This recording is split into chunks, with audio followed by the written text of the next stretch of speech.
Buen inicio de semana, ¿cómo le va? ¿Cómo está? Tiempo de noticias económicas a nuestra pantalla, de inmediato los titulares para afrontar justamente en este programa retos económicos de aquí en más. Primer titular tiene que ver con esta postura y esta visita fin de semana en Cúcuta, suelo venezolano. Mike Pompeo, secretario de Estado de Estados Unidos, hacía visita oficial. ¿Por qué decimos que Portugal saca provecho del Brexit? Ya se lo vamos a contar.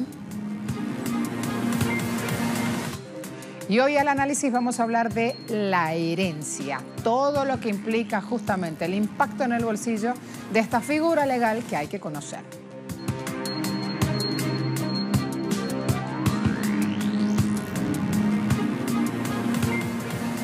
El secretario de Estado del Gobierno de Washington, Mike Pompeo, hizo una visita a Colombia, sostuvo un encuentro con el mandatario del país, Iván Duque. Entre los temas abordados figuró el supuesto interés por el bienestar de Venezuela y la supuesta lucha contra las drogas en Colombia. Pero en el encuentro se dejó de lado algo realmente importante, la realidad social de Colombia. El secretario de Estado de Estados Unidos, Mike Pompeo, comenzó el pasado viernes una gira por varios destinos en Latinoamérica, que tuvo como primeras paradas Chile y Paraguay. Este domingo le tocó el turno a Colombia, y desde allí el funcionario de la Casa Blanca elogió la relación bilateral de su gobierno con Bogotá.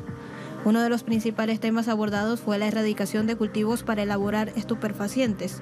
Sobre esto, Pompeo dijo que Estados Unidos continuará trabajando para detener el problema de la producción de coca, destacando: sabemos lo que debemos hacer y Estados Unidos hará su parte para reducir la demanda de drogas ilegales en nuestro propio país.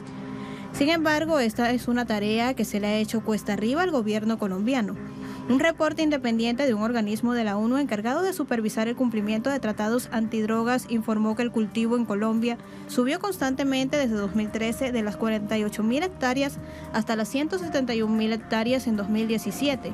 A pesar del incremento significativo, el presidente Iván Duque aseguró que se solventaría la situación mediante un esfuerzo compartido con Estados Unidos. En el encuentro poco se abordó la situación social de Colombia, que enfrenta un desempleo juvenil de 18,9%. Igualmente no se plantearon propuestas para que 10,8 millones de colombianos salgan de la informalidad laboral, ni soluciones concretas para atender al 40% de la población de Cúcuta, que se encuentra en pobreza. Como mencionamos al principio, Colombia recibió con bombos y platillos al funcionario estadounidense y se fijó como tema de agenda el supuesto interés sobre la supuesta crisis en Venezuela. Pompeo, durante su visita a Colombia, fue hasta la frontera, Cúcuta. Desde ese lugar reiteró que la Casa Blanca seguirá usando todas las herramientas económicas y políticas para supuestamente ayudar a los venezolanos. Pompeo fue a un refugio en Cúcuta, recorrió puentes fronterizos, un almacén con los insumos que contienen la ayuda humanitaria. Allí era la foto final, vieron la conferencia de prensa con esos insumos allí a sus espaldas. Hay que decir que esa ayuda intentó ser ingresada a la fuerza en Venezuela en el mes de febrero y que cuando abrieron los paquetes vieron que no precisamente conseguía allí el que lo abría insumos o alimentos, sino también alambres, clavos, herramientas que se usan para hacer bombas molotovs. Así que, si bien Estados Unidos, el gobierno de ese país, dice que está dispuesto a ayudar en Venezuela, hay que tener claro y conocer que al mismo tiempo aplica medidas que afectan la economía de este país. Vamos a escuchar ahora un poco lo que decía este hombre en esta visita oficial. La usurpación de Maduro debe terminar. Todos los venezolanos y el mundo deben rechazar el gobierno ilegítimo y autoritario impuesto del pueblo venezolano, incluido el liderazgo militar venezolano. Los Estados Unidos continuarán utilizando todos los medios económicos y políticos a nuestra disposición para ayudar al pueblo venezolano, usando sanciones, revocaciones de visa y otros medios. Nos comprometemos a responsabilizar al régimen y a los que lo hacen responsable por su corrupción y represión de la democracia. ¿Y qué viene a decir después de las palabras de Pompeo? Que todo este boicot, todas estas medidas unilaterales que impone la Casa Blanca sobre Venezuela generan una afectación directa sobre quienes vivimos aquí. La vida cotidiana se trastorna en muchos sentidos. Esta es una denuncia reiterada que hace el gobierno del presidente Nicolás Maduro. La Cancillería venezolana emitió un comunicado resaltando que las medidas contra PDVSA, la estatal Petróleos de Venezuela, impiden el cumplimiento de programas de asistencia humanitaria en casos de salud especial. Los programas benefician a cientos de pacientes sometidos a tratamientos en centros de salud en el exterior, fuera de suelo venezolano, y más de 500.000 pacientes a nivel nacional. Entre los afectados en el exterior ahora hay 25 pacientes, la mayoría niños que están siendo atendidos en Italia y que están allí esperando recibir trasplantes de médula ósea. Corren el riesgo de no recibir la debida atención, consecuencia de que el Estado venezolano no puede usar los fondos. ¿Por qué? Porque Estados Unidos ni siquiera los retuvo. Hay que decir que saqueó las arcas del Estado venezolano al meter mano justamente sobre sus propios recursos. Desde el año 2016, el gobierno de Caracas está enfrentando un bloqueo que impide la compra de medicamentos y alimentos. Estamos viendo ahora el desarrollo de los hechos. Además, a partir del próximo 28 de abril, la Casa Blanca informó que sancionará a quienes compren petróleo a PDVSA, de donde provienen más del 98% de los ingresos de la nación. El aviso determina que las compañías no estadounidenses que involucran a corredores o al sistema financiero estadounidense tienen que liquidar transacciones para fines de abril con PDVSA. La Oficina del Alto Comisionado de ONU para Derechos Humanos alertó sobre el efecto negativo para la población venezolana de estas sanciones que aplica Estados Unidos. Para que usted tenga una idea del impacto negativo, el bloqueo financiero internacional que ejecuta Estados Unidos contra el pueblo venezolano supone pérdidas para este país de ese monto que ve en pantalla. 350.000 millones de dólares en producción de bienes y servicios entre el año 2013 y 2017. Por eso resulta irrisoria la cantidad de 20 millones de dólares que Washington ha ofrecido a la oposición venezolana para salvar a este país del desastre que ellos mismos originan. Estados Unidos, con Trump a la cabeza, quiere recuperar su influencia en América Latina y apela a políticas coercitivas y anexionistas, un terreno que ha perdido con su más cercano rival, China, que en los últimos años justamente usa la diplomacia y con esa herramienta ha ganado terreno. Pompeo apuntó contra el dragón rojo y este lo mandó a descansar. Los hechos han demostrado que China ha brindado oportunidades a los países latinoamericanos. También notamos algunas de las falsas acusaciones del secretario de Estados Unidos, Pompeo, en Venezuela contra China. Quiero mencionar que la posición de China sobre el tema venezolano es clara y coherente. Respaldamos firmemente las órdenes y los principios de la Carta de la ONU para mantener la paz y la estabilidad regional. El secretario de Estados Unidos, Pompeo, sobre las relaciones entre China y América Latina es brutalmente calumnioso, deliberadamente instigador, irresponsable e irracional. Nos oponemos firmemente a esto. Durante mucho tiempo, Estados Unidos ha considerado a América Latina su propio patio trasero y ha presionado, amenazado e incluso derrocado a los regímenes políticos de otros países. La justicia está en el corazón de las personas, quien es un verdadero amigo, un amigo falso, que ignora las reglas y propaga el caos. Creemos que los países latinoamericanos tomarán una decisión correcta. Entonces, lo que hay que señalar es que desde hace mucho tiempo algunos políticos estadounidenses decían al mundo una versión de los acontecimientos que calumnian a China, provocan caos y crean conflictos, lo cual fue muy vergonzoso. Sin embargo, una mentira es una mentira. Incluso la que se digan 1000 veces sigue siendo una mentira. Creo que el señor Pompeo puede descansar. Así de clarito o más. Ese pulso China-Latinoamérica, en verdad, cuando volvamos de la pausa lo vamos a extender y vamos a ver cómo está el pulso ahora de China en todo el mundo, porque tiene un gran proyecto de infraestructura en marcha y que implica mucho más que infraestructura, en verdad. Implica también rol, posición geoeconómica mundial. Hablo de la franja y la ruta. Ya le cuento más.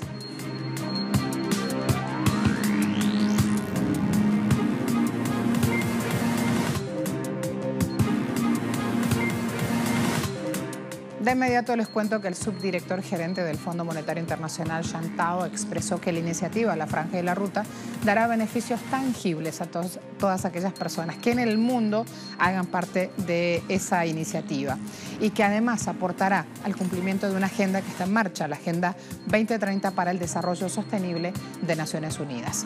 Vamos a tener en cuenta aquí que esta agenda es un plan de acción mundial a favor de las personas, planeta, prosperidad, que está basado en 17 objetivos de desarrollo sostenible con el propósito de asegurar progreso social económico sostenible en todo el mundo. De esta forma, con esta iniciativa en marcha se busca fortalecer la paz. El funcionario chino manifestó además que una de las partes principales de esta iniciativa es el desarrollo y la inversión de infraestructura, por esta cosa de que justamente necesitamos caminos, puentes, carreteras para mover nuestras producciones y para trasladarnos nosotros. Banco Mundial ha dicho que cooperación internacional en el marco de esta iniciativa impulsaría el desarrollo económico en al menos 0,1 puntos porcentuales en este mismo año, en este 2019. Una de las partes principales de la iniciativa Belt and Road es el desarrollo e inversión de infraestructura, que es consistente con el contenido parcial de la Agenda 2030 para el Desarrollo Sostenible de la ONU. Si la iniciativa Belt and Road puede contribuir en ese aspecto, contribuirá para el cumplimiento de la Agenda 2030 de las Naciones Unidas para el Desarrollo Sostenible. Y el ministro malayo Mahathir Mohamad agradeció a China este aporte, esta cooperación. Dijo que el país va a con esto tener beneficios, hablamos de reducción de costos, porque están construyendo un enlace ferroviario, un proyecto retomado en días recientes que busca favorecer a ambos países. Fíjense que iba a hacerles el comentario en el medio, que implica hablar de Malasia, uno de los grandes del sudeste asiático que va con una expansión brutal de su PIB. Imagínense ahora China y Malasia sentados en la misma mesa, firmando este acuerdo. Mahathir, en imagen, expresó su agradecimiento a una empresa china que reconoce la carga financiera de este plan ferroviario y que acepta negociar. Recordemos que el propósito de este proyecto ferroviario es unir costa este malaya, en el mar de China Meridional, con una concurrida vía fluvial que está en el estrecho de Malaca en el oeste. Una obra enmarcada justamente en la franja y la ruta. Portugal, por su parte, lanzó el mes pasado una campaña de acción preventiva en materia turística. ¿Por qué? Porque quieren evitar los daños que podría llegar a causarles el Brexit. Recuerden que el turismo le llaman justamente ingresos verdes. Hay una agencia gubernamental que le dice a los británicos: Portugal nunca te abandonará. A través de una serie de videos muestran playas, campos de golf, bodegas, todo rico, todo es capitalista, allí no hay ningún olor a tercer mundo. La cuestión es que quieren justamente atraer la industria turística porque con esto aseguran más ingresos, crecimiento del PIB. La campaña, que lleva por nombre BRELCOM, ya ha alcanzado a unos 6 millones de británicos a través de las redes sociales y otras plataformas digitales. Pensamos que esta es la oportunidad correcta para decirle a un buen amigo que nunca te dejaremos, pase lo que pase. Así que esa fue la campaña más grande, el lema de la campaña: Portugal nunca te dejará. El BRELCOM fue la segunda fase y pensamos, bueno, transformemos esto en algo bueno. Transformemos Brexit, que ha sido tan negativo y tanta discusión al respecto. Hagamos algo positivo, así que hemos decidido crear BRELCOM. Los británicos son los turistas que más visitan Portugal, representando el 20% de la industria, pero el año pasado ya pasaron menos noches, cayendo un 7,3% en comparación con 2017, según datos oficiales. La libra se desplomó después del resultado del referéndum de junio de 2016 y desde entonces ha girado violentamente en cualquier noticia Brexit, lo que hace que los destinos fuera de la zona euro como Turquía sean más atractivos. Una situación que podría agudizarse según un sondeo de Reuters si Reino Unido abandona el bloque común sin un acuerdo. La libra podría caer hasta un 5%, por lo que Portugal ha dicho que los turistas británicos no necesitarán una visa incluso en el caso de un Brexit sin trato, y que los aeropuertos en el Algarve y Madeira abrirán rutas aduaneras separadas para facilitar la entrada de visitantes británicos. Apoyamos mucho la iniciativa, la idea detrás de esta campaña. También queremos que los británicos sigan visitando Portugal, vengan aquí para sus vacaciones en el futuro, y cuando lo hagan queremos que tengan experiencias fáciles y sin problemas aquí en Portugal. Y también diría que también estamos muy interesados en que Reino Unido siga siendo destino popular entre los visitantes portugueses y los turistas en el futuro. Así que realmente se trata del turismo en ambas direcciones. Portugal no quiere correr la misma suerte de su vecino España, que si bien es el destino favorito de los británicos amantes del sol, es considerado, según Euromonitor, como el mayor perdedor de un Brexit no comercial, que podría eliminar más de $1.000 millones en gastos entre 2019 y 2025. A la vuelta, la herencia, figura jurídica como tal en el análisis. Aquí los espero.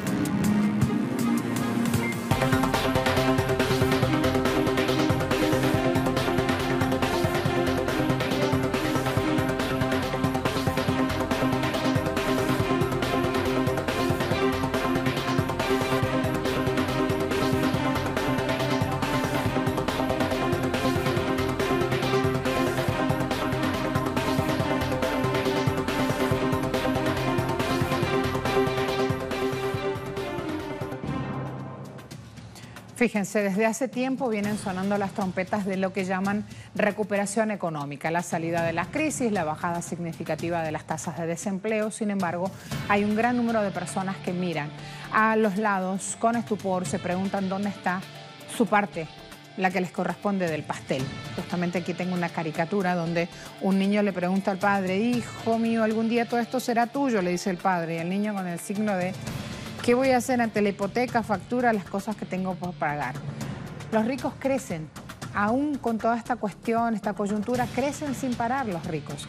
Y el número de las personas que viven en condición de pobreza, el otro lado, digamos, cada vez son más, ese número cada vez es más elevado. La herencia cobra entonces en esta situación especial relevancia.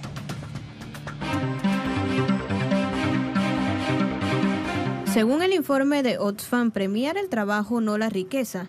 En 2017 se produjo el mayor aumento de la historia en el número de personas cuyas fortunas superan los $1.000 millones, con un nuevo 1.000 millonario cada 2 días. En 12 meses, la riqueza de esta élite ha aumentado en $762.000 millones. El 82% de la riqueza generada durante el último año fue a parar a manos del 1% más rico, mientras que la riqueza del 50% más pobre no aumentó lo más mínimo. Todo indica que por más que se esfuercen, el 28% de los trabajadores informales en América Latina y el Caribe siguen siendo pobres. Pero aún más indignante es que el 16% de las personas que sí tienen la suerte de tener un trabajo formal en la región también siguen siendo pobres. Sus salarios aprobados por ley no alcanzan ni para cubrir lo mínimo para vivir. A ellos nadie les ha invitado a las fiestas de la recuperación. Les sigue costando encontrar y mantener un trabajo, pagar las facturas y ver algún dinero ahorrado en sus cuentas bancarias. Datos que hacen ver que el sistema está premiando la riqueza y el poder por encima del esfuerzo y del trabajo. Ese mismo informe Oxfam encontró que 2/3 de la riqueza de los multimillonarios, en lugar de ser resultado de un trabajo duro, resulta de la herencia, del monopolio, del amiguismo. Reveló también este informe Oxfam que espera que las 500 personas más ricas del mundo entreguen $2,4 billones a sus herederos en las próximas 2 décadas. Una cantidad que resulta mayor, por ejemplo, que el PIB de India. El economista francés Thomas Piketty, en su libro El capital en el siglo XXI, advierte que el gran desafío que habrá que enfrentar es cómo desatar el nudo que hoy permite la acumulación privada de la riqueza en manos de unos pocos. Favorecida por el derecho de herencia, esa concentración profundiza la desigualdad en el casino global, en que el ingreso resultante de la especulación supera al de la producción. Antes, el poder y la riqueza, que siempre van de la mano, se concentraban en la nobleza. Los vínculos sanguíneos garantizaban el privilegio de herencia.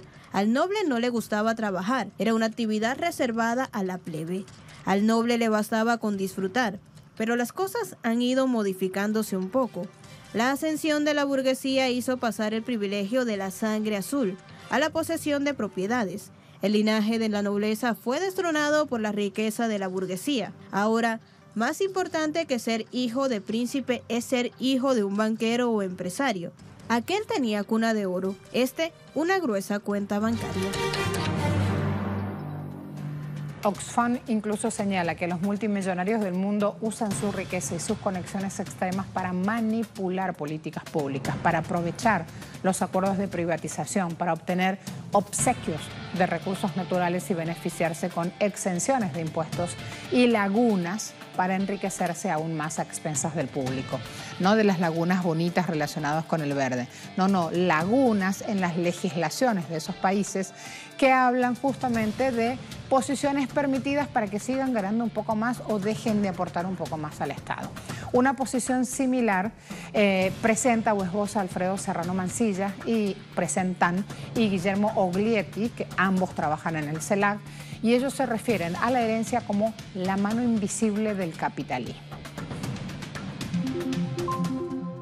Ambos especialistas aseguran que la herencia queda fuera de la política económica, a pesar de ser una de las variables de mayor influencia en el orden económico de cualquier país. Afirman que son pocos los trabajos académicos que han relacionado los niveles de herencia con el funcionamiento del sistema financiero, con los bajos niveles de productividad, con la caída de la inversión nacional y con el nivel de endeudamiento externo, que ni siquiera hay estadísticas confiables sobre su magnitud en la mayoría de los gobiernos latinoamericanos. Coinciden en que es más sencillo poder saber cuánto gana cualquier trabajador que el patrimonio heredado por los ciudadanos más ricos de cada país. Serrano y Oglietti resaltan algunos casos puntuales en América Latina. Ecuador, durante el mandato de Rafael Correa, se intentó establecer regulaciones gravando la herencia de grandes patrimonios, lo que llevó a los grandes medios de comunicación a poner el grito en el cielo para defender a una minoría afectada. Con la llegada de Lenín Moreno al poder, rápidamente esas regulaciones se abolieron para contentar a los pocos herederos afectados, como sucedió en la dictadura argentina, cuando en 1976 derogó las normativas sobre la herencia para proteger a sus financistas. En América Latina, actualmente, dicho tipo de normas solo están vigentes en Venezuela, Chile y Brasil, con alícuotas muy inferiores al 30% de Alemania, al 40% de Estados Unidos, al 50% de Corea del Sur y 55% de Japón.